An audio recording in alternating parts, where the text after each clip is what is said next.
오늘 우리에게 주신 하나님의 말씀 보도록 하겠습니다. 오늘 우리에게 주신 하나님의 말씀은 창세기 45장 1절로 28절까지 말씀입니다.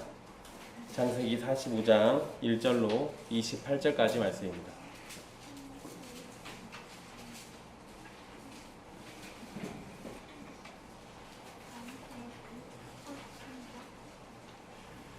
귀하신 하나님의 말씀 받들어서 읽도록 하겠습니다.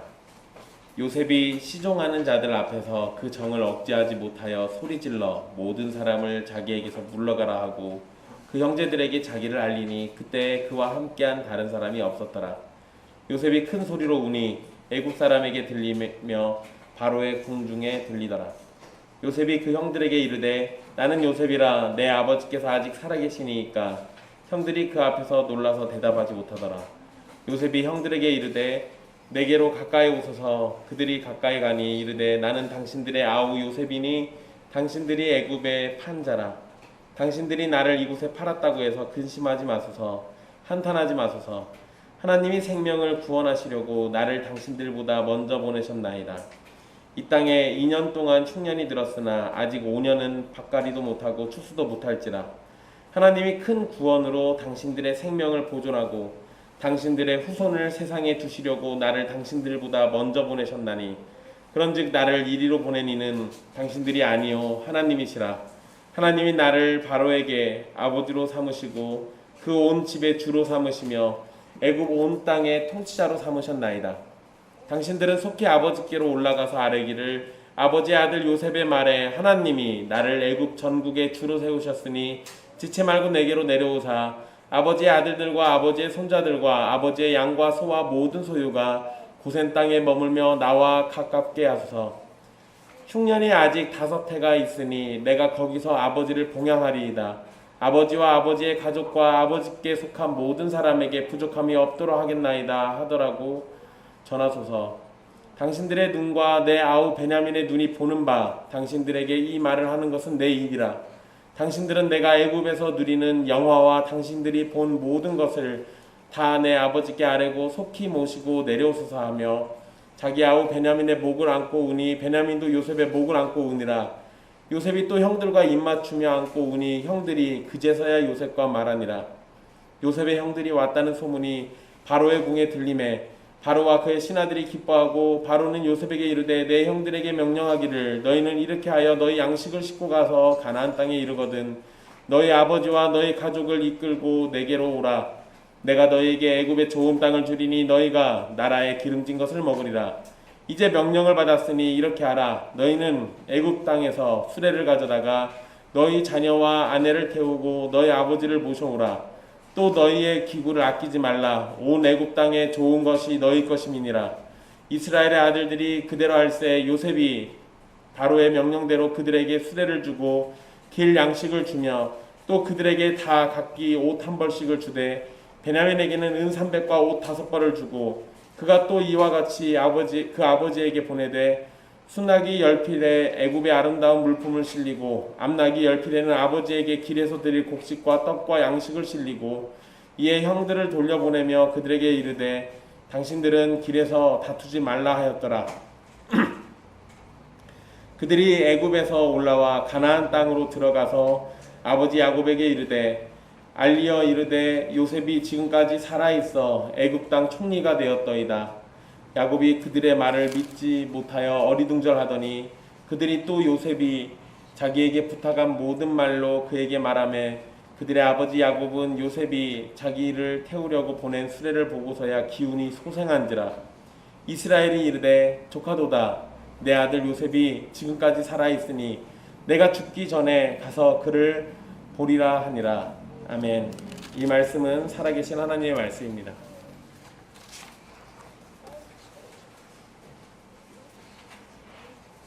우리는 지난 시간 아버지를 위해서 자신을 버리면서까지 변호하며 막내 베냐민을 살려서 집으로 보내려고 하는 유다의 모습을 살폈습니다. 이는 마치 우리를 위해서 변호하시고 우리의 죄를 짊어지시고 우리를 위해서 온전한 순종을 보이신 예수님의 모습을 보는 것만 같습니다. 오늘 말씀은 요셉이 형제들에게 자신의 정체를 밝히고 용서와 화해를 하는 모습이 기록되어 있습니다. 말씀을 한 구절씩 살피면서 이 내용을 보도록 하겠습니다.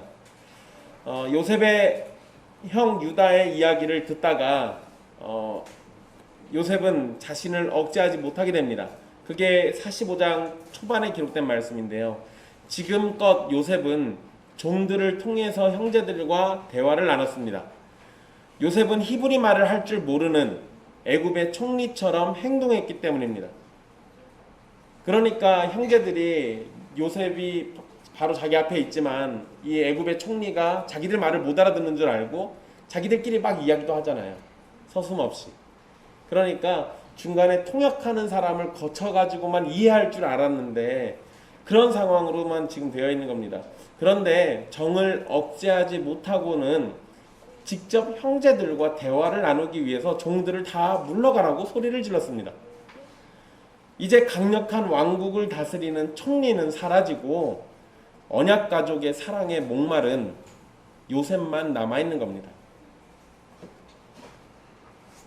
여러분이 만약에 이런 상황이었다면 약간 좀 얄밉기도 하지만 너무나도 보고 싶었던 가족들이 눈앞에 있다면 언제까지 그걸 숨기고 연기할 수 있었겠습니까?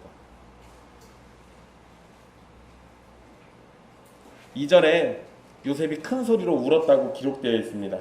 요셉이 울었다는 기록이 총 3번 있는데요. 모두가 형제들과 함께 있을 때 그때 울었습니다. 2번은 다른 장소로 옮겨가서 울고 왔지만 이번에는 바로 그 형제들 앞에서 큰 소리로 울고 있는 겁니다. 그 울음소리가 얼마나 컸는지 애굽 사람들에게 그리고 바로의 궁궐 안에 울리게 됩니다. 아주 목 놓아 울었던 것 같아요. 3절에 요셉은 자신이 요셉이라고 정체를 밝힙니다. 이전에 요셉은 형들에게 아버지를 당신들의 아버지라고 이렇게 불렀습니다. 그런데 정체를 밝히고 난 다음에 곧장 표현이 바뀌죠. 나는 요셉이라 내 아버지께서 라고 이렇게 해요. 요셉이 형들을 만나고 난 후에 나의 아버지라는 말을 얼마나 하고 싶었겠습니까? 그런데 그 꾹 참으면서 당신들의 아버지라고만 얘기했어요. 근데 이제 그 참았던 감정이 쏟아져 나오는 거죠. 이미 사실 형들을 통해서 아버지가 살아계시다는 소식을 전해 들었는데 요셉은 다시 한번 확인하고 싶은 마음에 그리고 그리움에 사무친 그런 감정이 담긴 나의 아버지라는 표현을 사용합니다. 이전에 너희들의 아버지 그 연로하다는 아버지는 건강하시냐라고 물어봤잖아요. 그러니까 아직도 살아계십니다 라고 얘기 들었습니다. 그런데 3절에서 내 아버지께서 아직 살아계시니까 라고 다시 물어보잖아요. 아까 질문했던 거는 바로 그 애굽의 총리로서 질문했다고 한다면 그리고 숨겨져 있는 요셉이 질문했다면 이제는 감춰지지 않은 요셉, 죽은 줄만 알았던 요셉이 지금 질문하는 거예요. 물론 답이 바뀌진 않을 겁니다. 알고 있죠? 그럼에도 불구하고 그냥 다시 물어보는 거예요. 얼마나 간절했으면, 얼마나 그리웠으면 이랬겠습니까? 그런데 3절 마지막에 형들의 반응은 놀라서 대답하지 못했다라고 기록되어 있습니다. 우리 성경에는 놀라서라고 이렇게 번역되어 있는데요. 이 표현도 맞습니다. 근데 이 단어는 겁이 났다, 떨다 이런 의미가 훨씬 더 강해요. 그러니까 사실 그냥 놀란 정도가 아니라 겁이 난 거죠. 그러잖아요, 여러분. 죽은 줄 알았는데 사람이 살아 돌아왔어요. 그것도 이 복수하기에 너무 좋은 위치에 계신 분이잖아요, 지금. 감히 이제 말도 함부로 놓지 못하는 그런 분이 돼버렸어요. 그러니 떨리겠죠. 겁이 나고. 4절에 요셉은 형들에게 자신을 당신들이 애굽의 판자라고 이렇게 표현합니다. 아마 이 말 들었을 때 형들도 오금이 저렸을 겁니다. 굳이 기억 안 하셔도 될 것 같은데 그걸 또 기억하고 계십니까? 근데 여러분 이렇게 표현하는 것, 당신들이 애굽의 판자라는 표현을 하는 건 요셉이 형들을 비난하거나 죄를 물으려고 하는 것이 아니라 자신의 정체를 증명할 필요가 있으니까 형들과 자신만 알고 있는 그런 비밀을 말한 거죠. 그리고 이제 사실 여러분 이거는 이제 더 이상 비밀에 못 돼요. 왜냐하면 아버지를 데려오고 뭐 이런 여러 가지 상황들이 있을 때 그 상황 가운데서 요셉의 이야기들이 자연스럽게 나오려면 어쩔 수 없이 형들의 범죄 사실이 드러나게 돼 있어요. 그러니까 어차피 이제 알려지게 될 거니까 그냥 미리 그냥 얘기해도 이제 상관없는 비밀이 돼버린 겁니다.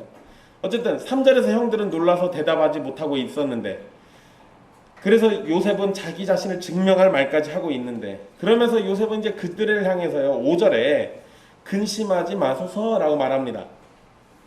왜냐하면 딱 봐도 근심하는 빛이 보이니까 그랬겠죠.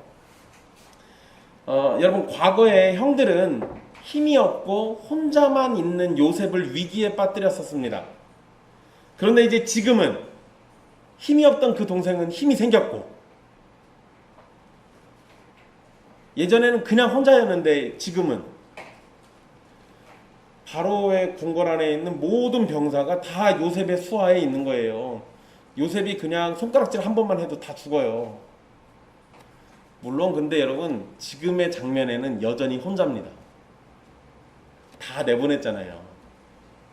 그러니까 상황이 이런 거죠. 여전히 혼자 있지만 옛날에는 힘이 없었다면 지금은 막강한 힘이 있어요.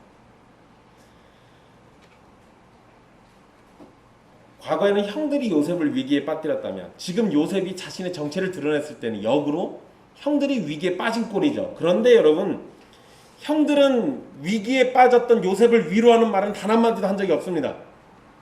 근데 요셉은 형들이 지금 근심하고 있는 게 보이니까 근심하지 마소서라고 얘기하잖아요.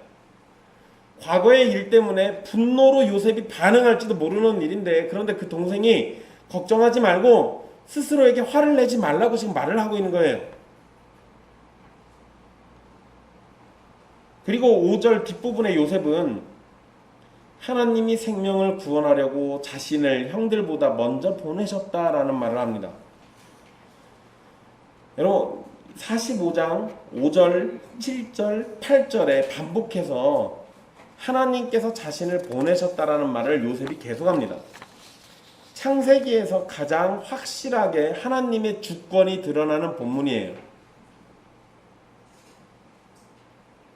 요셉은 2년 동안 흉년이 있었지만 앞으로 5년은 더 흉년이 있을 것이라고 말합니다. 이러한 상황 속에서 하나님은 큰 구원으로 야곱의 집안을 구원하시기 위해서 자기 자신을 먼저 보내셨다라고 말을 하는 거예요. 그러니까 지금 요셉이 애굽에 먼저 와 있는 것은 하나님의 큰 구원을 위해서 라는 이유가 있는 겁니다. 7절에서 당신들의 후손이라고 할 때 7절 중간에 나오죠. 당신들의 생명을 보존하고 당신들의 후손을 세상에 두시려고 라고 이렇게 돼 있잖아요.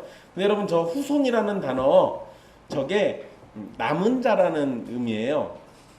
남은 자.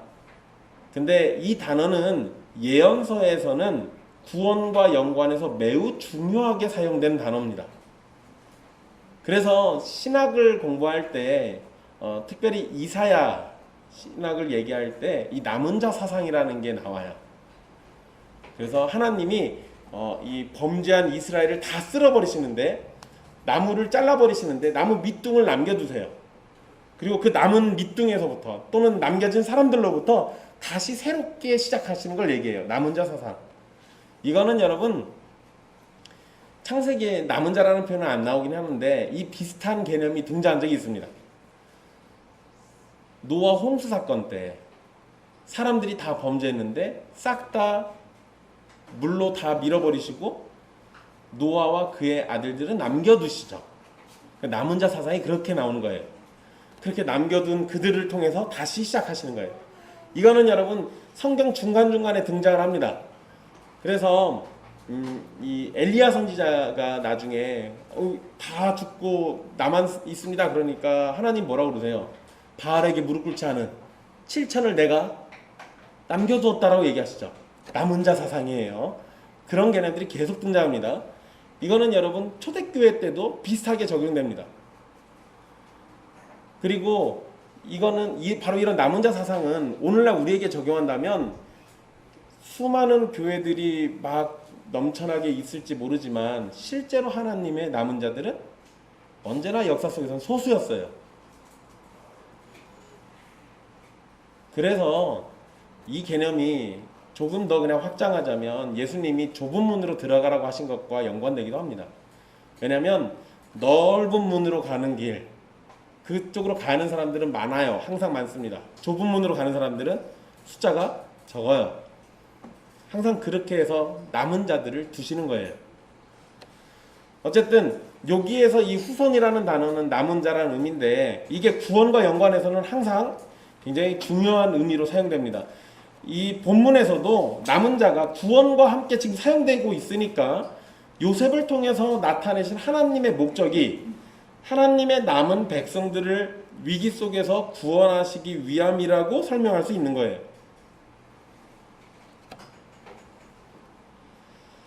요셉은 8절에서 자신을 이곳으로 보내신 분은 형들이 아니라 하나님이시라고 말을 합니다. 그러면서 하나님께서는 요셉을 애굽에 보내셨을 뿐만 아니라 그를 애굽 온 땅을 다스리는 주와 통치자로 삼으셨다고 그렇게 표현을 해요. 여러분 여기에서 통치자라고 번역된 표현은 그냥 이거 통치하다라는 동사예요. 근데 이 단어가 옛날에 한번 쓰였었습니다. 창세기 37장 8절에 형제들, 그러니까 요셉의 형들이 요셉에게 했던 말에서 사용됐어요. 그때 뭐라고 했냐면 요셉이 꿈 얘기를 하고 난 다음에 한 얘기예요. 그러니까 내가 참으로 우리의 왕이 되겠느냐? 참으로 우리를 다스리게 되겠느냐? 할 때 이 다스린다라는 말이에요. 그러니까 이때 있었던 말을 요셉이 뒤에 와서 다시 또 쓰고 있습니다. 그러니까 형들은 요셉의 꿈 이야기를 듣고 난 후에 요셉은 자신들을 다스리는 존재가 되지 못할 거다라고 지금 말한 거잖아요. 그런데 그리고 사실 또 그렇게 하려고 노예로도 팔았던 거예요. 그 꿈 얘기가 너무 듣기 싫어서. 그렇지만 하나님께서는 요셉을 애굽의 통치자로 세우셔서 다스리는 사람으로 세우셔서 정말로 형들을 다스리는 위치에 올라서게 만들었죠. 하나님의 계획은 분명히 이루어집니다. 하나님의 계획은 분명히 이루어져요.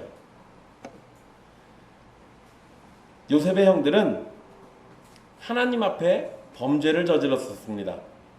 그리고 그 범죄는 하나님의 계획을 방해하는 그런 심각한 범죄였죠. 하나님의 계획에 저항하는 범죄였어요. 그러나 하나님의 계획은 그 어떠한 방해에도 불구하고 반드시 이루어진다는 점을 성경은 보여주고 있는 겁니다.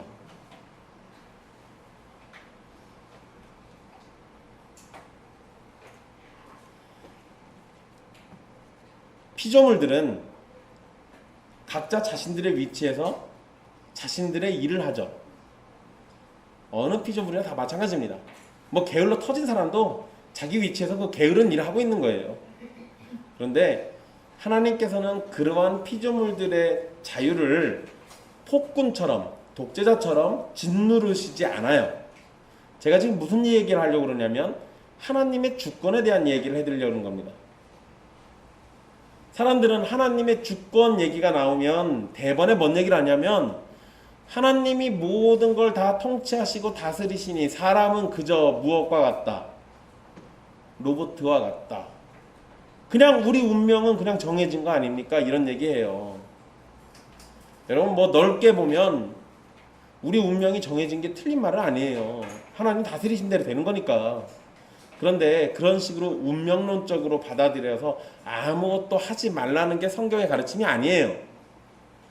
그런 거 아닙니다. 다시 하나님은 피조물들의 자유를 폭군처럼 짓누르시지 않아요.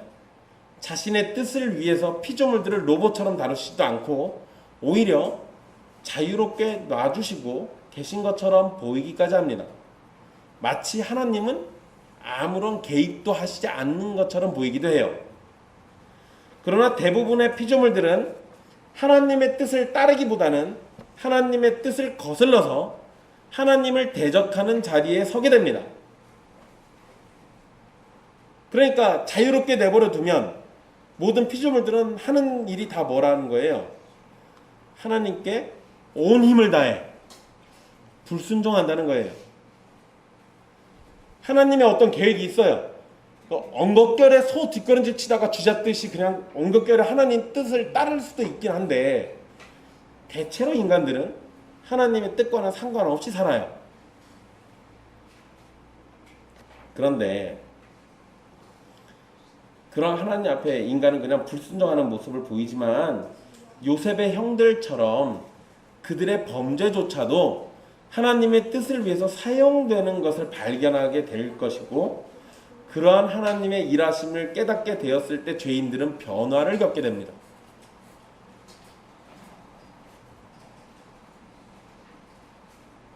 하나님의 주권을 논할 때, 하나님의 주권이란 걸 말하게 될 때, 하나님은 자기 마음대로 뭐든지 다 하셔라고 이해하는 거 굉장한 오산이에요. 왜냐하면 우리는 우리대로, 우리 마음대로 안 했어요? 아니요, 우리는 우리 마음대로 또 다 하고 있어요. 여러분, 만약에 운명론이 맞다라고 한다면 형들이 요셉을 팔 때 그들의 마음속에 그 팔려는 마음은 누가 줬다라고 말해야 합니까? 하나님이 주셨다고 말해야 돼요. 그렇게 되면 하나님이 뭐를 만드신 분입니까? 악을 만드신 분이에요. 근데 이건 하나님의 속성과 안 맞아요. 하나님의 성품과 맞지가 않아요. 하나님의 성격상 그게 허용이 안 된다고요.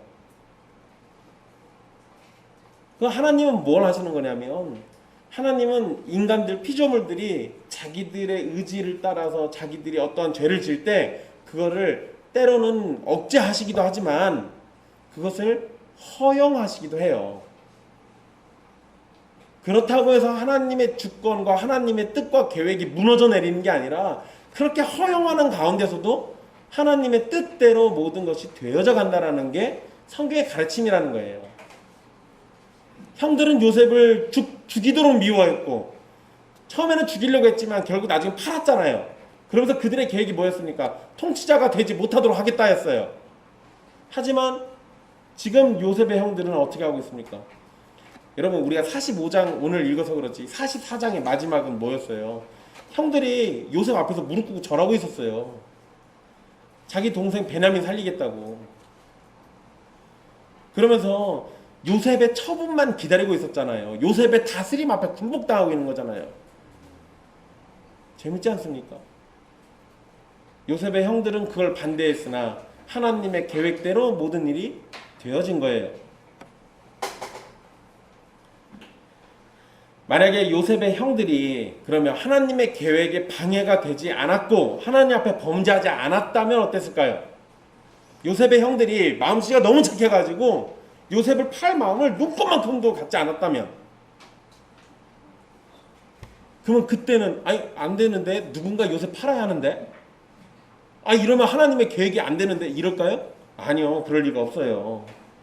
만약에 요셉의 형들이 굉장히 그렇게 착한 사람들이었다면 그들은 하나님 앞에서 하나님의 복을 마음껏 누리다가 이런 위기가 닥쳐왔을 때도 구원을 받았을 거고, 가족들이 겪어야 했던 그 괴로움 같은 건 겪지도 않았을 겁니다.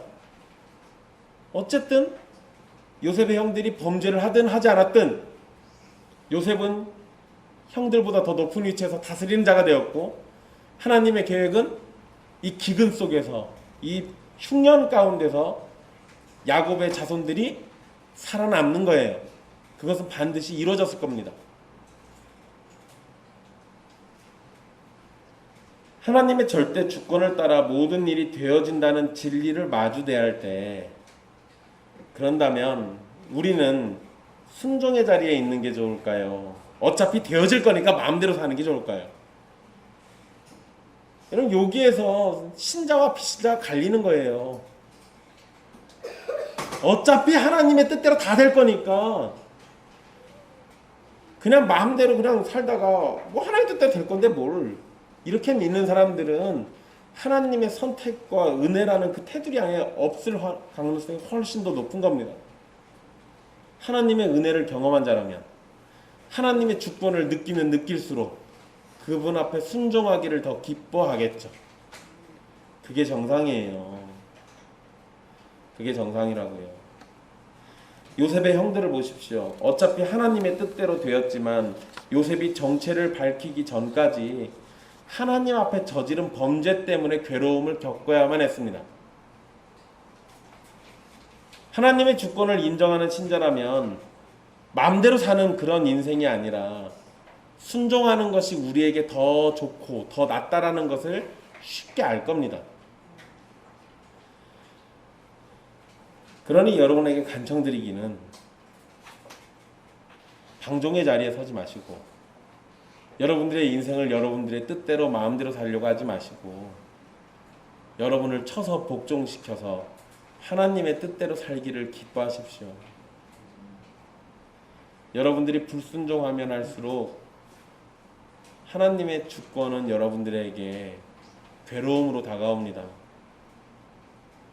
하나님의 다스림이 여러분에게 기쁨과 만족이 되지 못하고 여러분들의 마음대로 살면 여러분들이 마음대로 사는 그 인생 그 하나하나 발걸음 하나하나가 여러분들에게 쓰디쓴 아픔만 더 더해 줄 거예요. 혹여 여러분이 천국에 가둬요. 여러분들이 불순종의 삶을 가득 채우고도 천국에 갈 수도 있습니다. 하나님의 은혜가 크시니 용서받지 못할 죄인이 하나님이 은혜만 내리신다면 용서받지 못할 죄인이 없겠죠. 그런데 그 불순종한 인생을 되돌아설 때 여러분들은 기쁨 가운데 살겠습니까? 물론 여러분 천국에는 기쁨이 넘치겠죠. 근데 하나님이 은혜로 여러분들을 구원해 줬다는 그 순간을 마주할 때 여러분들이 잠깐이라도 느끼게 될 그 심령이 어떨 것 같습니까? 하나님 앞에 부끄러워서 고개도 못 들 텐데. 그러지 마시라고요. 그러지 마시라고. 여러분 뭐 사실 그런 거는 존재하지 않지만요. 간혹가다가 목회자들이나 뭐 아니면은 개혁파 서적에도 간혹가다 등장하는 표현이 있습니다. 겨우 구원 받는 거. 겨우 구원 받는 인생들. 여러분, 여러분들이 정말로 겨우 가까스로 그렇게 구원받는다면 여러분들의 영혼은 행복하겠습니까? 만약에 그런다고 한다면 여러분들은 방종하면서 살던 그 삶으로 대단한 만족을 누리면서 하나님 앞에서 또 기쁨 누려 살 수 있을 것 같아요? 이상하잖아요. 개념이 좀 이상하지 않습니까? 하나님의 뜻대로 뭐든지 다 될 겁니다. 그러니 방종으로 여러분들의 인생을 낭비하면서 하나님 앞에 죄짓지 마시고 하나님의 뜻대로 될 거니까 하나님께 순종하는 삶을 사시면서 그 안에서 기쁨을 누리십시오. 그것이 천국에서 우리 주님을 마주대했을 때 여러분들의 양심을 조금이라도 더 평안하게 할 겁니다. 물론 여러분 온전한 평안이라는 건 예수 그리스도 바깥에서는 누릴 수가 없어요. 그 부분은 다음번에 더 자세히 얘기해 드릴게요. 요셉은 계속해서 형들에게 부탁을 하는데요. 아버지에게로 올라가서 하나님이 요셉을 애굽의 주로 세우셨으니 어서 자신에게로 내려오라고 전해달라고 부탁을 합니다. 이때도 요셉은 하나님의 주권을 계속 강조해요. 하나님이 나를 세우셨다 이렇게 표현합니다. 그러니까 이렇게 말함으로써 형들에 대한 범죄보다 하나님의 일하심을 더 드러내고 그래서 아버지를 움직여서 애굽으로 오도록 하기 위해서 이런 표현을 계속 씁니다. 요셉은 11절에 보면 아직 흉년이 5년이 더 남았다라고 얘기합니다. 11절에 흉년이 아직 5해가 있으니 이렇게 돼 있잖아요. 그러니까 요셉은 자신이 아버지를 모시겠다는 표현과 함께 아버지에게 속한 모든 사람들을 부족함이 없도록 하겠다라고 이렇게 말을 해줘요. 여러분 여기 흉년이 아직 5년 남았다는 거는 우리가 이제 연도를 계산할 수 있겠죠. 그 연수를 계산할 수 있을 거예요. 일단 흉년이 5년 남았다. 그 얘기는 그 앞에는 일단 7년의 풍년이 있었고 2년의 흉년이 있었어요. 그러니까 지금 이렇게만 치면 9년이죠. 요셉이 바로의 꿈을 풀이해줬을 때 나이가 30살이에요. 그러고 난 다음에 9년이 지난 거니까 지금 요셉의 나이는 39세. 동시에 그러니까 이렇게 되면 39살인데 요셉이 집에서 나온 지가 언제예요? 그때 17살이었어요.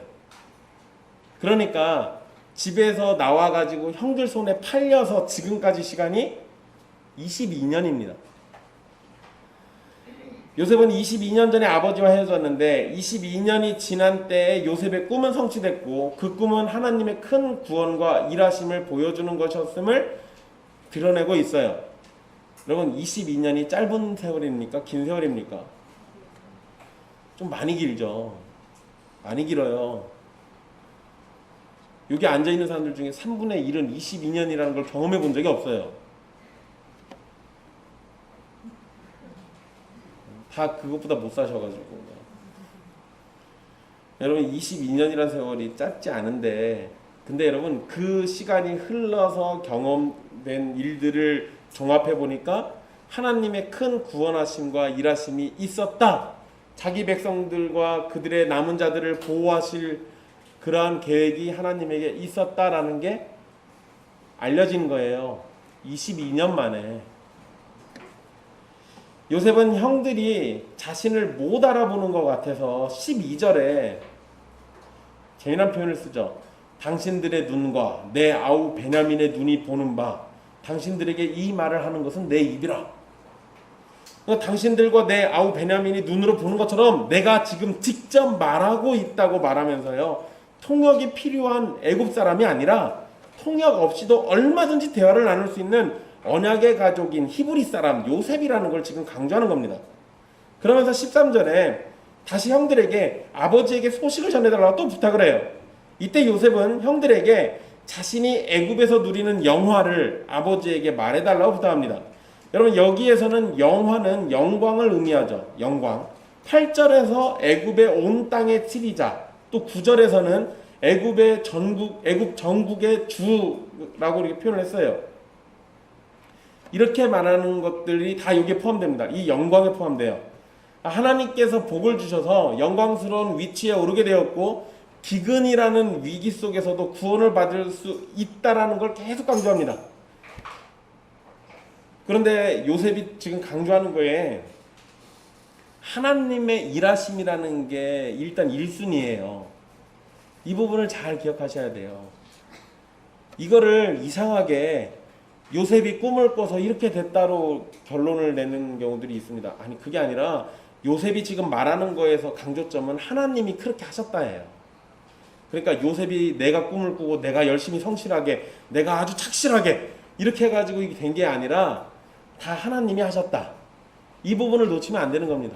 이 부분을 놓치면 안 돼요. 여러분 제가 좋아했던 어떤 목사님이 있습니다. 이단 사역 하시는 분인데 이단 사역 성역 30주년 무슨 행사를 하셨더라고요. 근데 그 행사의 내용들을 보니까 교주가 되셨어요. 교주들 나쁜 놈들이라고 그렇게 열심히 싸우고 다니시는 분이 30년의 내 사역을 돌아보니까 내가 이렇게 훌륭한 사람이다라는 걸 강조하셔. 네, 교주가 됐어요. 여러분 이상하죠? 좀 이상하잖아요. 목사라는 직분은 교회에서 성도들이 가질 수 있는 직분들 중에서 가장 영광스러운 게 맞아요. 가장 복되고 가장 존경받아야 하는 직분이기도 합니다. 그런데 그거는 자신들의 영광을 드러내는 게 아니라 그 직분이 하는 가장 기본은 하나님의 주권과 하나님의 영광을 드러내는 거지 사람을 드러내는 데 목적이 있는 게 아니에요. 제가 이렇게 얘기했으니까 혹시 제가 나중에 무슨 옛길교회 개척 10주년 행사로 성역 10주년 뭐 이런 거 해달라고 하면 조용히 여러분들끼리 모여가지고 회의를 하세요. 큰일 났다고 빨리 내보내야겠다고. 여러분 단 한순간도 사람이 영광받는 건 교회 안에서는 있어서는 안 돼요. 성도들이 누리는 모든 것, 성도들이 해온 모든 일들 다 하나님이 하신 일입니다. 그러니 하나님의 영광이 드러나야 맞아요. 그러니까 요셉이 여기에서 지금 자기 영화를 얘기하고 있지만 그것은 누구로부터 왔다라는 거예요. 하나님으로부터 왔다는 거예요. 그러니까 요셉이 자기를 드러내려는 데 목적이 있는 게 아니고 하나님이 일하셨다는 데 목적을 두고 있어요. 그 부분을 잊어버리지 마십시오.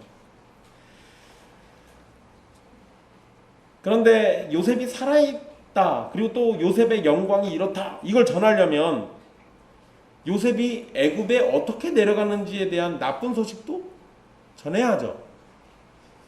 이제 물어볼 거 아니에요. 야곱이, 야, 그러면 니네가 그때 갖고 왔던 옷은 뭐야? 그 피 묻은 그 옷 뭐야? 그거 색동 옷 그거. 이랬을 때 형들이, 아니 그건 잘 모르겠는데요. 이러면 이상하잖아요.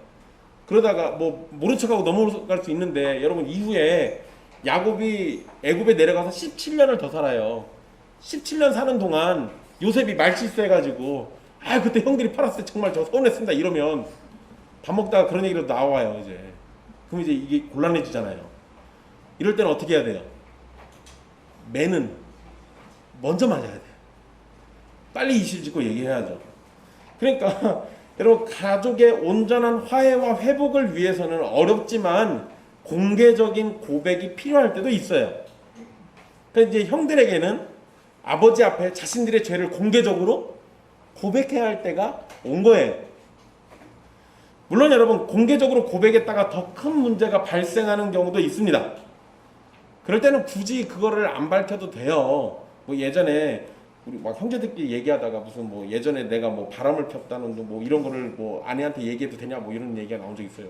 뭐 절대 얘기하지 말라고 그랬는데, 우리 중에 그런 사람이 있는 건 아닙니다. 그냥 많이 가상이었어요. 그러니까 여러분, 얘기를 해도 되는 게 있고 했다가 정말 끝장나는 게 있잖아요. 상황을 잘 봐서 만약에 하나님이 그걸 드러내시는 거라면 어쩔 수 없이 얘기해야지 뭐 어떻게 해요. 그럼 용서를 구해야겠지. 근데 그게 아니면 그냥 하나님 앞에 용서만 구하고 조용히 침묵하는 것도 때로 필요는 해요. 근데 여러분, 이 상황에서는 얘기를 안 할 수가 없잖아요. 그러니까 이럴 때는 당연히 공개적으로 하는 게 맞아요. 그러니까 여러분, 공개적으로 죄를 고백해야 할 때가 온다면 늦어지기 전에 빨리 하는 게 맞아요. 형들에겐 지금 그런 때가 필요한 겁니다. 요셉의 형들처럼 사실을 밝혀야 할 때가 온데 이때 차라리 빨리 사실을 밝히는 게 맞아요. 그리고 이렇게 됐을 때는 하나님이 지금 이런 상황을 만들어 주신 거잖아요. 그럴 때 빨리 고백하고 참으로 회복과 평안을 누려야 하는 거예요. 그게 지금 이들에겐 더 빨리 필요한 겁니다. 그러니까 이들의 이제 사실 성경에는 이 부분이 기록되어 있지 않지만 이들에게는 이 문제가 있는 거예요. 요셉은 베냐민과 함께 목을 끌어안고 웁니다. 그리고 형들과 입 맞추고 안고 울게 돼요. 그리고 나서야 형들은 요셉과 말을 했다라고 15절에 성경에 기록하고 있습니다.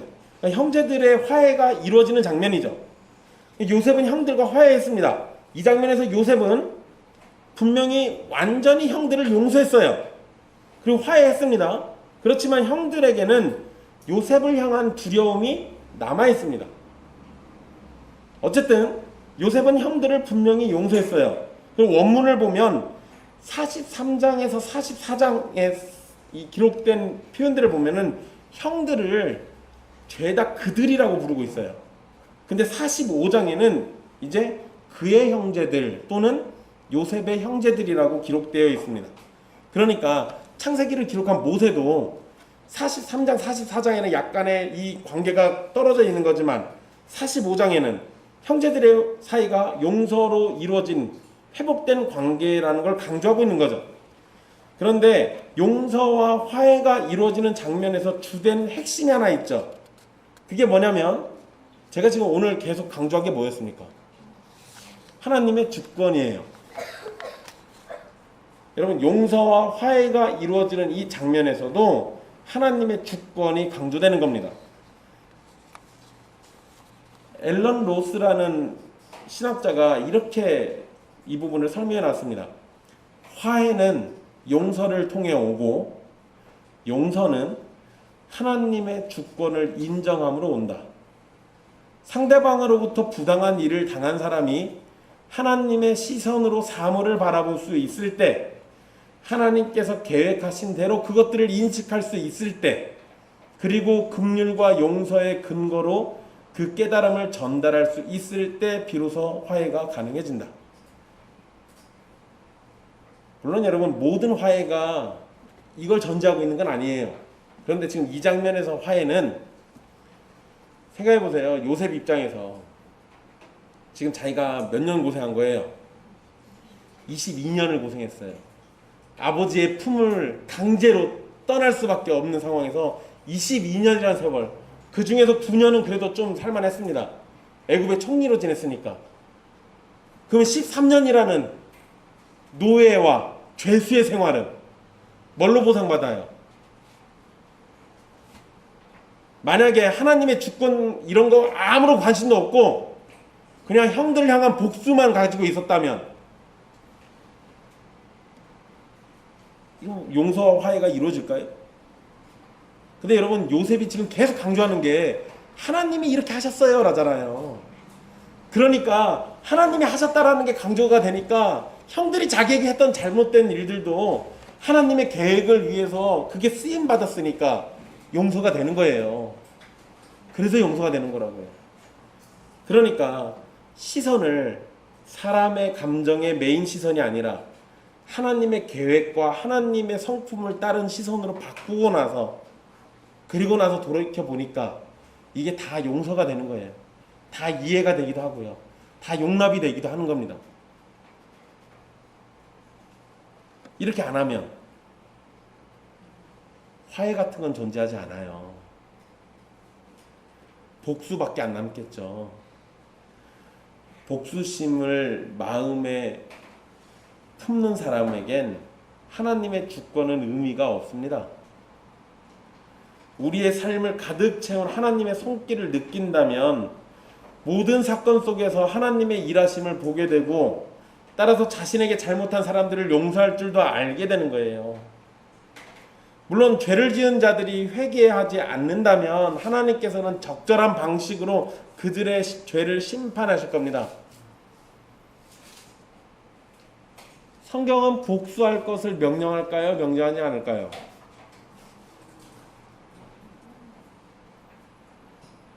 여러분, 성경의 전체적인 개념에는 복수하지 말 걸 가르쳐요. 눈은 눈으로, 이는 이로 하라고 했는데요. 그 얘기가 뭔 소리냐면요, 눈 다쳤으면 상대방 가서 눈도 뽑아, 이 얘기가 아니라 눈을 다치게 할 마음이 있으면 이거 새겨 들으라고, 네 눈도 뽑혀, 이거예요. 그러니까 하지 말라고. 애초에 하지 말라는 얘기였어요. 하고 난 다음에 똑같이 뽑으라는 게 아니고. 로마서에 보면 원수를 악으로 갚지 말고 선으로 갚으라고 그러잖아요. 그의 머리에다가 뭘 올려놓는 거래요? 숯불을 올려놓는 거래요. 그렇게 돼서 그 사람 부끄러워질 거라고. 그게 성경의 가르침이에요. 원수는 복수해서 갚는 게 아니라 선으로 갚는 거예요. 근데 여러분, 로마서에서 사도 바울이 했던 그 얘기도 안 받아들여지는 사람이 있고 받아들여지는 사람이 있을 겁니다. 안 받아들여지는 사람은 자신의 시선이 하나님의 성품으로 보는 게 아니라 여전히 자신의 감정으로 보고 있으니까 그래요. 그러지 마세요. 우리의 눈과 내 감정으로 뭘 세상을 자꾸 보게 되면요, 계속 악의 악만 더할 뿐입니다. 결코 그러지 마십시오. 16절에 요셉의 형들이 왔다는 소문이 들렸다고 기록되어 있습니다. 이 소식은 바로와 애굽 사람들에겐 기쁜 소식이었어요. 물론 형들이 요셉을 팔았던 사실, 그런 사람들이라는 것은 알지 못했을 겁니다. 그러니까 만약에 바로와 애굽 사람들이 그러한 사실을 알게 된다면, 그러니까 이 형들이 사실 요셉을 갖다 팔아가지고 노예 만들었던 바로 그 사람들이야, 이걸 알게 된다면, 그러면 언약 백성들이 웃음거리가 됐겠죠. 그러니까 이거는 알려야 돼요, 알리지 말아야 돼요? 이건 알리면 안 돼요. 여러분, 아까 제가 공개적으로 죄를 자복하고 막 이거 할 때 가서 빨리 알리는 게 좋다고 했다고 또 동네방네 다 떠들고 제가 그렇게 나쁜 놈입니다 이거 얘기하라는 게 아니에요. 오해하지 마세요. 똑같은 문제인데 어디에는 알려도 어디에는 알리면 안 되는 게 있어요. 이게 다르잖아요. 여러분 때로는 외부에 알리지 않고 내부에서 그리고 때로는 홀로 그 문제를 해결해야 할 때가 있어요. 이거를 외부로 드러내면 그게 우리의 허물이 돼요. 그런데 여러분 이게 그냥 뭐 여러분들과 저하고 인간 사이의 관계 속에서 또는 우리 안에 있는 그냥 인간적 관계에서 일어난 일이라고 한다면 외부에 알리든가 말든가 뭐 그게 무슨 문제겠어요. 근데 언약 백성이라는 교회 안에서 벌어진 일을 외부에 알린다고 한다면 여러분 이게 때로는 그러면 안 되는 경우도 있어요.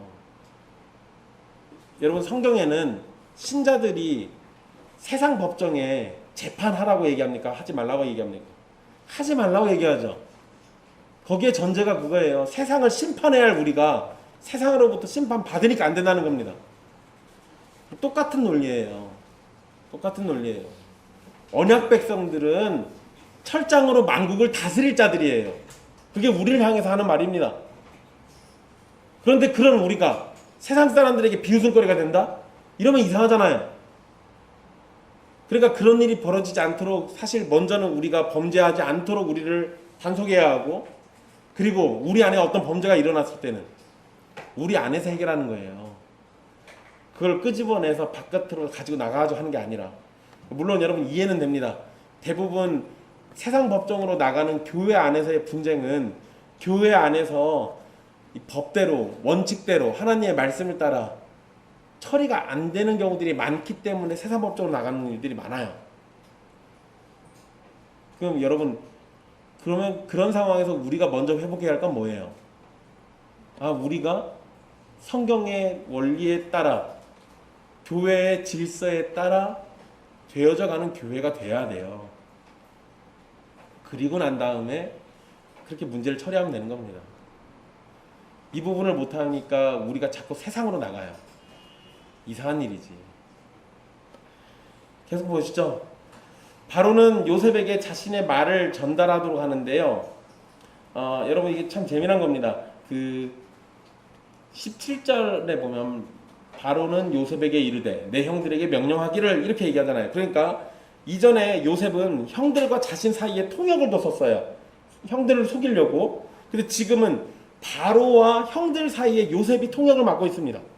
그러니까 화해를 이루기 전에는 형들과 자기 사이에 중간 다리 역할이었던 어떤 통역이 있었잖아요. 거리가 있는 거예요. 근데 화해가 이루어지고 나니까 이 거리가 사라졌죠. 그리고 애굽이라는 나라와 소통하는 통로가 돼요. 그러니까 이런 개념이 요셉의 위치가 지금 바뀌고 있는 거예요.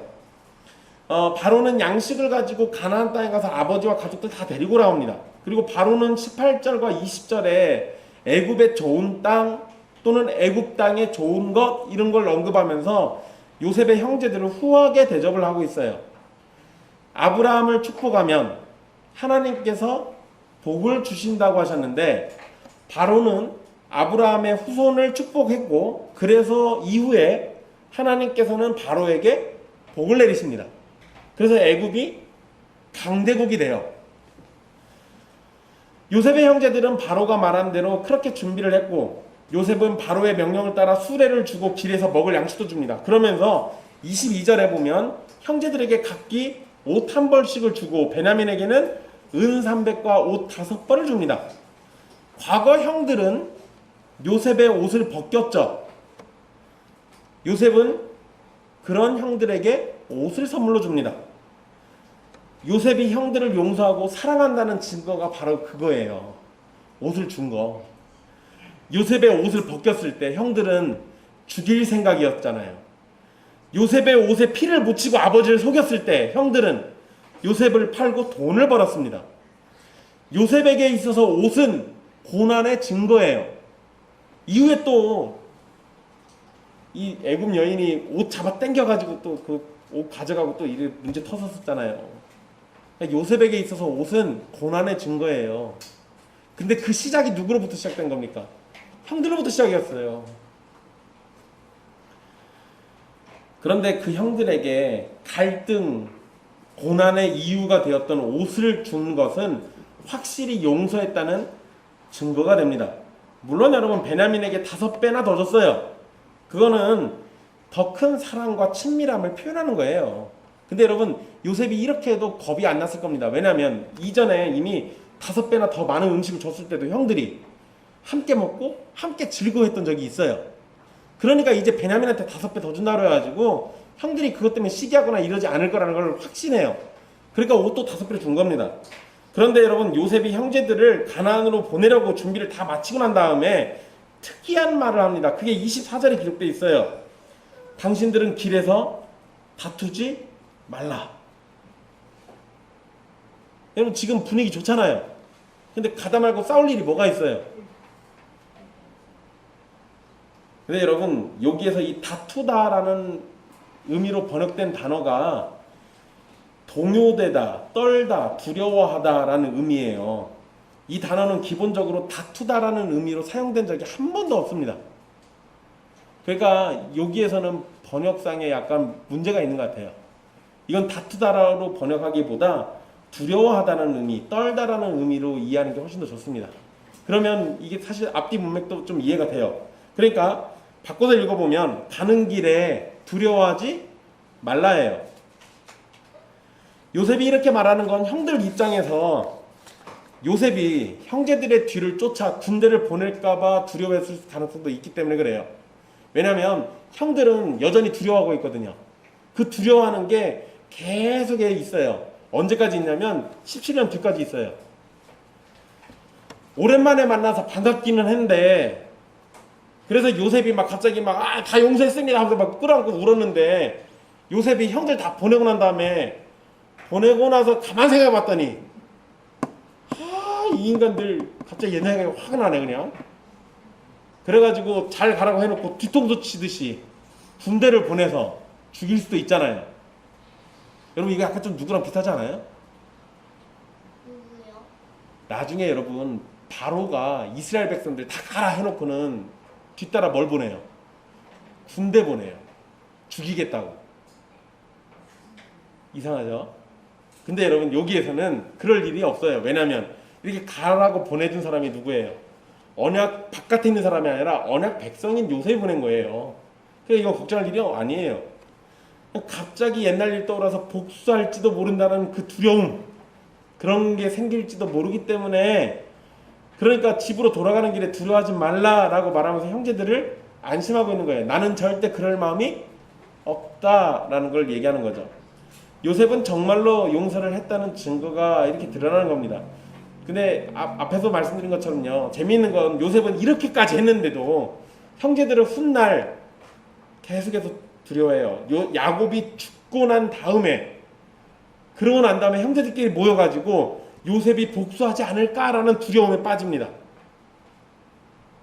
아무리 요셉이 용서를 했어도 형들은 죄책감으로 인해서 계속 괴로워하고 있는 거예요.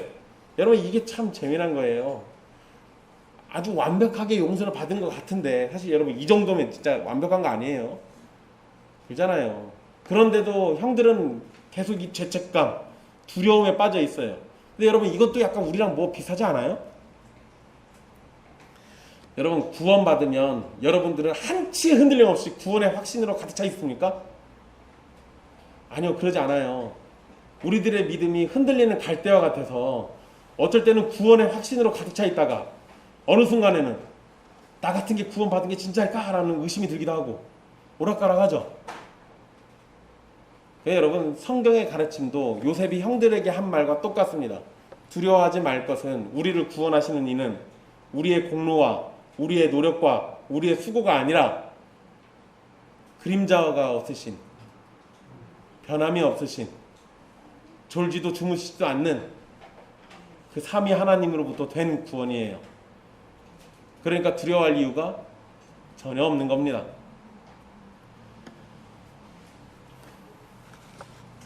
요셉의 형들은 집으로 돌아가서 요셉이 자신들에게 부탁한 모든 말을 야곱에게 전해줍니다.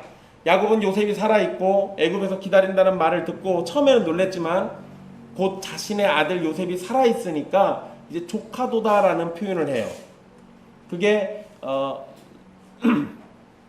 28절 맨 앞에 나와 있죠. 이스라엘 대 촉하도다.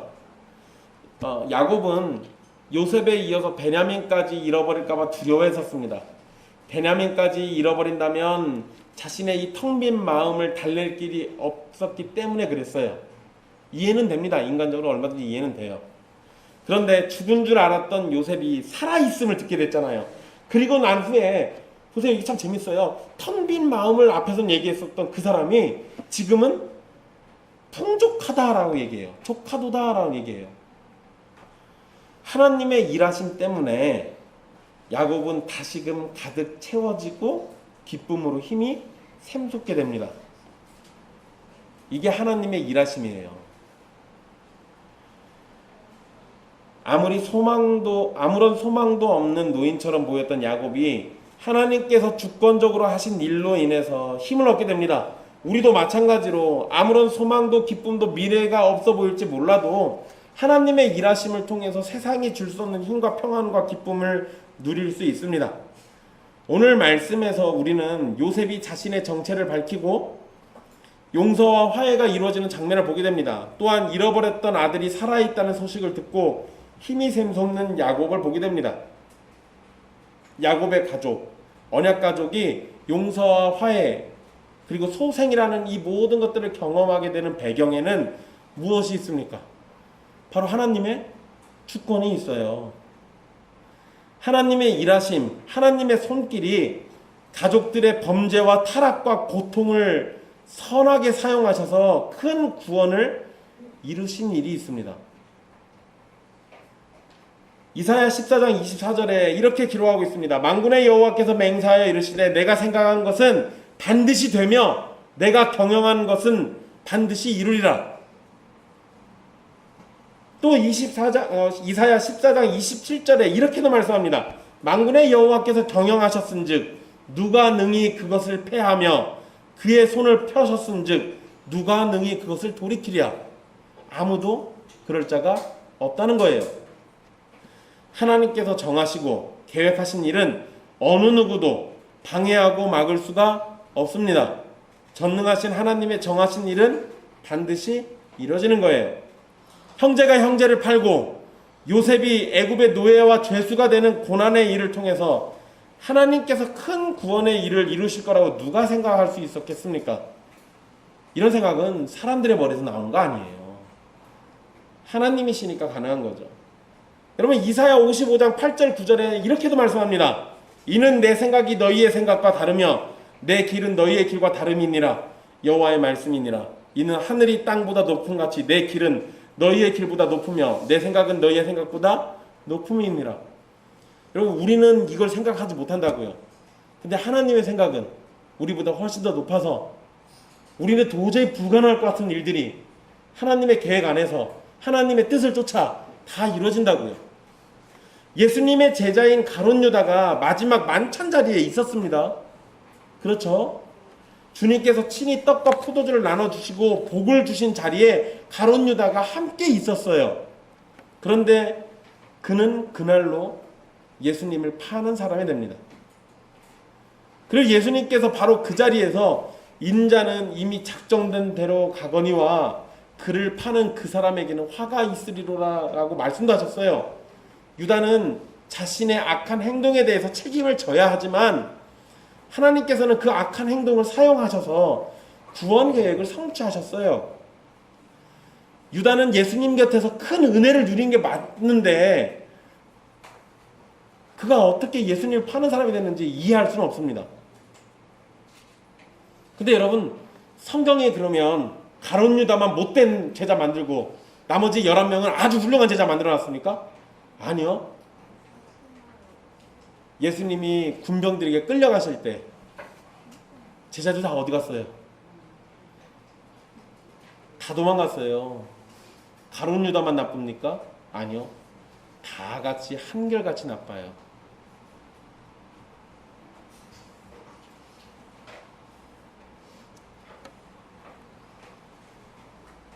그러니까 유다나 다른 제자들이 한결같이 그렇게 큰 은혜를 누렸는데 어떻게 한 명은 예수님 팔고 나머지는 예수님을 피해서 다 도망갈 수 있었을까? 뭐 사실 잘 이해가 안 되잖아요. 그게 더 이해가 안 되는 건 그 도망간 11명 데려다가 예수님이 용서해 주시고 그들을 초대교회의 머리가 되게 하셨다니까요. 이상한 일이에요. 이상한 일이 벌어졌어요. 여러분 그건 또 이해가 되십니까? 아니요. 그것도 이해가 안 됩니다. 도저히 우리는 하나님이 하시는 일이 이해가 잘 안 돼요. 그러나 한 가지 확실한 것은 성자 예수님을 파는 범죄조차도 선하신 하나님의 뜻을 막을 수 없다는 것. 예수님을 떠나 다 도망간 제자들을 데려다 다시 쓰셔서 위대한 초대교회 사도들로 세우시고 큰 역사를 이루게 하신 것, 우린 도대체 왜 그런 일이 벌어졌는지 이해는 안 되지만 그게 하나님의 선하신 뜻 안에서 이루어진 일이고 하나님이 그것을 기뻐하셨다라는 건 분명한 일입니다. 우리는 요셉이 겪어야 했던 일이나 형제들의 악행이 하나님의 일하심에 사용된 일에 대해서 다 이해할 수는 없습니다. 요셉이 노예로 팔렸을 때 그는 최선을 다하는 노예였지만 누명을 쓰고 감옥에 갇히는 신세가 됐습니다. 그는 감옥에서도 최선을 다했지만 그의 노력은 한참 후가 지나서야 기억될 수 있었어요. 요셉이 노예와 죄수로 왜 13년이라는 세월을 고생해야 했는지 이해할 수는 없습니다. 편애가 자신에게도 괴로운 일이었는데 도대체 야곱은 왜 편애를 계속했는지 우리는 나타난 일들에 대해서는 다 이해할 수가 없어요. 그러나 한 가지 확실한 건 하나님의 생각은 우리보다 높으며 우리들은 하나님의 생각과 길을 다 이해할 수 없다는 겁니다. 그렇다 할지라도 우리보다 높이 생각하는 하나님께서 자신의 택하신 백성들을 사랑하신다는 사실은 분명합니다. 그렇기에 신자들에게 벌어진 일들을 우리는 다 이해할 수 없지만 그것은 신자들을 사랑하신 하나님의 뜻이며 길이라는 사실은 분명 변하지 않는 진리예요. 사랑하는 형제 자매 여러분, 하나님의 일하심은 요셉과 야곱의 가족들에게 잠깐의 고난과 괴로움을 안겨주었지만 결국은 하나님의 큰 구원을 얻는 길이었습니다. 마찬가지로 우리들도 이 땅에 사는 동안 고난과 괴로움이 찾아오거나 자연재해나 또는 지금 우리가 누리고 있는 것처럼 코로나19 때문에 이런 험난한 세월들을 보내고 있는 거 또는 전쟁과 같은 환난 이런 것들을 우린 겪을지도 몰라요. 그런데 그런 때가 오게 되면 우리는 눈물로 매일을 보내거나 또는 그런 환경 때문에 지쳐서 쓰러질지도 모릅니다. 그러나 하나님의 선하심과 주권적으로 일하시는 손을 의심하지 마세요. 선하신 하나님께서 우리에게 잠시의 괴로움을 허락하실 수는 있지만 우리를 영영 죽도록 만드시진 않습니다. 오히려 고난 속에서 우리를 건져주시고 주님의 큰 구원을 찬송할 날을 주실 거예요. 그러니 지금 당장 닥쳐온 고난 때문에 그 뒤에 우리에게 복을 주시려고 기다리시는 하나님을 못 보는 그러한 잘못을 범하지 마십시오. 로마서 8장 28절의 말씀처럼 하나님을 사랑하는 자, 곧 그 뜻대로 부르심을 입은 자들에게는 모든 것이 합력하여 선을 이룬다는 말씀이 저와 여러분의 확신이 되고 또 우리의 위로가 되기를 간절히 소망합니다. 선하신 하나님, 주권적이신 하나님, 그분이 저와 여러분을 사랑하십니다. 기도하겠습니다.